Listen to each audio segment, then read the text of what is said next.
Queen faces Commonwealth rebellion after Meghan and Harry tension, questioning future.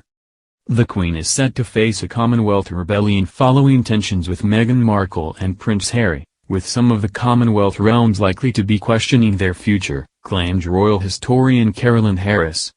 Kate, Duchess of Cambridge and Prince William's tour of the Caribbean has been met with a fierce anti-colonial sentiment from protesters in Jamaica.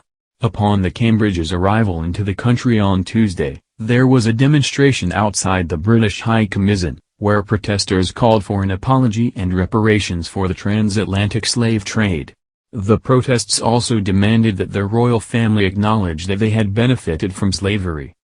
In response, the Duke of Cambridge delivered an address to Jamaican Prime Minister Andrew Holness in which he expressed profound sorrow for the appalling atrocity of slavery. William said, "Slavery was abhorrent and it never should have happened.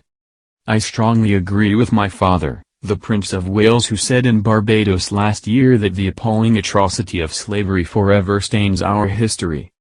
William and Kate were also forced to cancel a trip to a Belize village earlier in their tour, after local residents protested against it over a dispute with a conservation charity the Duke of Cambridge is patron of. However, the resistance the royals have faced on their Caribbean tour was foreseen by Ms. Harris, in 2020. The royal historian claimed that the very public disharmony within the firm could diminish the monarchy and the Queen in the eyes of the public.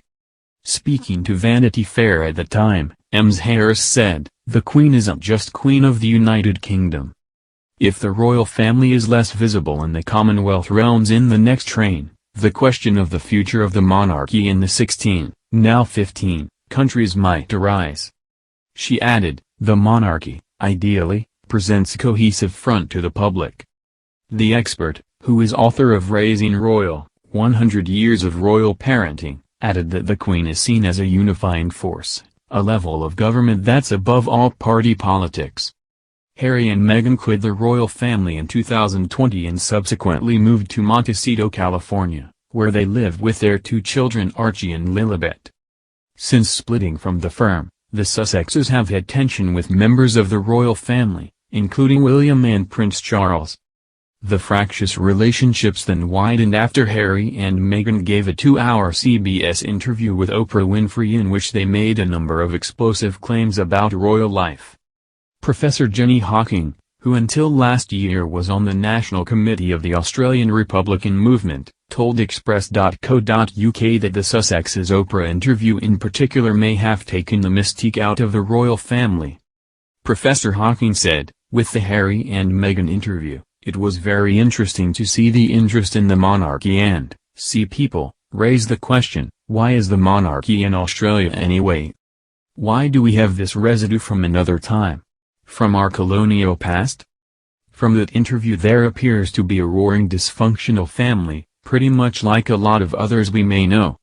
Is there any reason why we still have any sort of residual connection with it, when we can surely come up with maybe a dysfunctional family of our own as head of state? She added, "It brought the royal family far more down to earth, to our levels, and that's always a danger for a monarchy. A monarchy has to be seen as somehow different even though it tries to present itself as a mere family. Of course it's not. It's a massive institution. It's not called the firm for nothing." Once that mystique starts to unravel, it does cause some problems for the monarchy, particularly after the death of the Queen, when these issues will inevitably arise more strongly. I think there will be many questions about whether that point will be an appropriate time for Australia and other constitutional monarchies to move forward into a republic.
not. It's a massive institution. It's not called the firm for nothing. Once that mystique starts to unravel, it does cause some problems for the monarchy, particularly after the death of the Queen, when these issues will inevitably arise more strongly. I think there will be many questions about whether that point will be an appropriate time for Australia and other constitutional monarchies to move forward into a republic.